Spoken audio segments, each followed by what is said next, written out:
Hi, my name is Reagan Lynch. Thank you for the opportunity to speak about myself today. First, in order to effectively counsel and educate students from diverse backgrounds, I think it's important to remember that each student comes from a different background with different situations. I think the best way to counsel these students is to get to know each of them as much as possible. I've had the opportunity to do 2 leave replacements now, one at a high school level and one at a junior high level. And each time I've only had a couple of months at each location, but I was able to get to know the students in the caseload given to me. I was able to do this through in-person meetings, virtual meetings, phone calls, and even through email. Even if it was a quick schedule change that needed to be made, I always asked a couple questions to the students to get to know them a little bit better. I would ask them how their weekend was, were they happy to be back in school, what was their favorite class, what class were they enjoying most, and this would often spark up further conversation, and I was able to get to know the students and then connect with them a little bit more.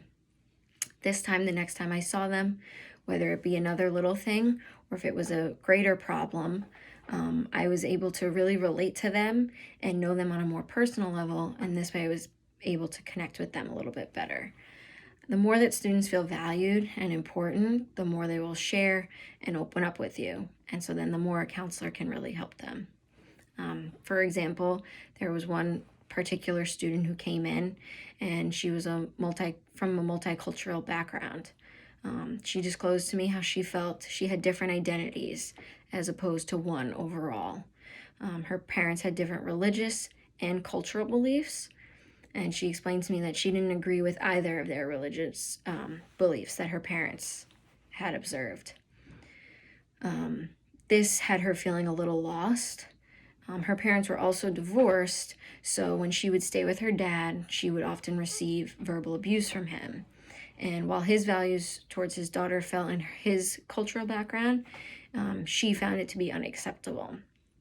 She also watched him do this to her stepmother. And it was hard for the student to understand where he was coming from, and she really had trouble connecting with him. We discussed how she had the opportunity to be whoever she wanted because she had different backgrounds and different cultural beliefs and different religious values within her own family. So I decided to take her negative look at it, that she was feeling lost and like she was submerged in too many identities, and instead we took it and we said, well, this is a positive because you now have the opportunity to be whoever you want to be, and you can take from these different cultural backgrounds and be who you want to be. So this student has now come to see me. She comes to see me every time after each weekend that she spends with her dad, and we're able to connect and recap the weekend, and she's able to now have a little bit more positive outlook when she goes to visit him. I don't think she agrees with everything he says, but I think it's a start in mending their relationship. I think that things like this, getting to know each student, familiarizing yourself with backgrounds, different cultural backgrounds, different religious backgrounds, different races, ethnicities, is all going to be important with connecting with students. But again, regardless of their background, their race, each student is an individual, and each student needs to be treated as an individual. And so I think it's most important to just get to know them on a personal level as much as possible. I think a counselor can also do this not just in their office, but I know that I coach 3 sports, and that's a way that you can get to know students on a really personal level. So I think submerging yourself within the school community, running a club, coaching a sport, chaperoning an event, these are all ways that you get to know a student outside of the classroom, outside of your office. And then this way, when they do come to seek your help, you already know them on that personal level.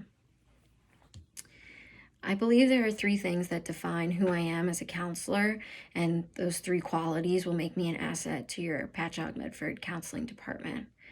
First is my ability to be empathetic towards others. I truly feel that I can relate to others and how they're feeling, and help them create a solution, regardless if I've been in a similar situation or not.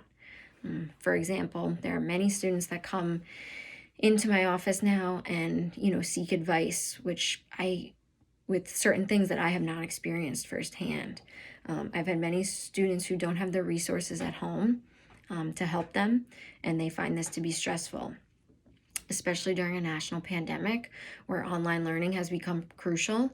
A lot of students don't have the necessary resources or mentors to help them succeed while they're at home.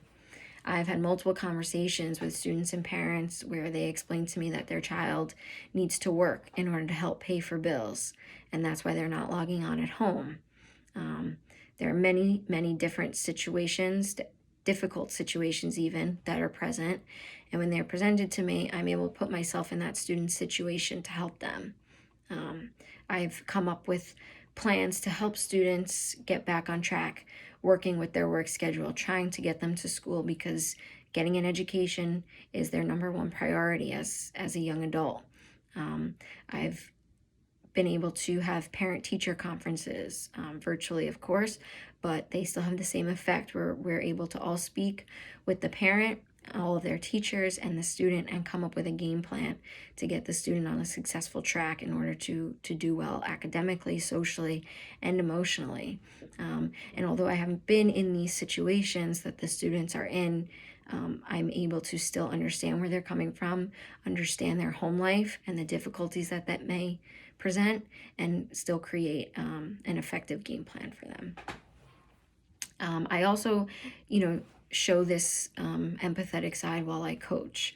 Like I said, I coach 3 sports, all at the high school level, and have players come up to me in tears frequently too, and especially now because of what they're going through during these times, and they're having a rough time or they don't feel like themselves. I can't possibly know what they're experiencing inside their mind, but I do my best to understand their circumstances and understand how they're feeling and come up with a solution together.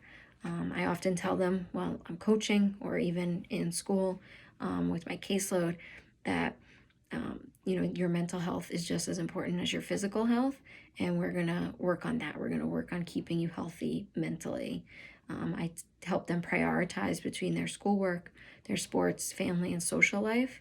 And I also give hope and guidance that although things are rocky now, they will be okay, and that they are strong enough to get through this, and that it will take time and energy, but they will get through what they are feeling right now. Another quality that I possess is being sensitive towards others. I've had many crisis intervention situations where patients understanding and being sensitive to what the student is going through is absolutely crucial.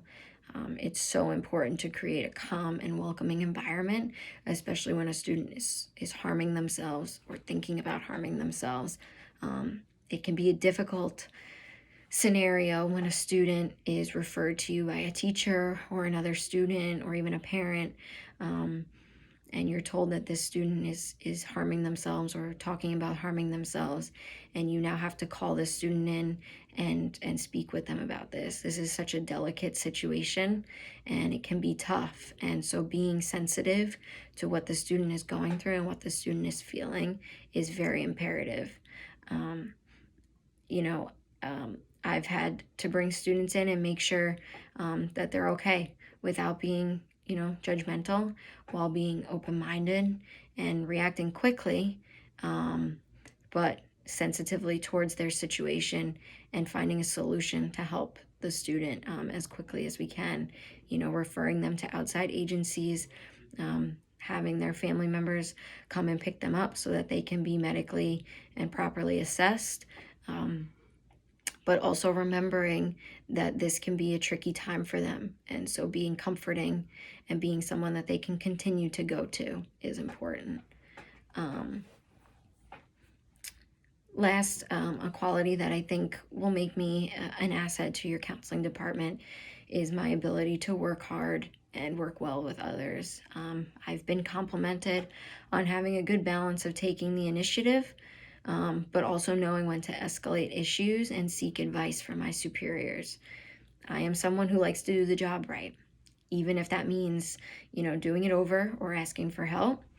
I recognize that I'm new to this field, But during my time as a leave replacement, it has been imperative to learn quickly and keep things consistent for the students and families, teachers, administrators that I'm involved with. I pride myself in making sure that things are done accurately for the students. Things have come up where I am unsure on what to do.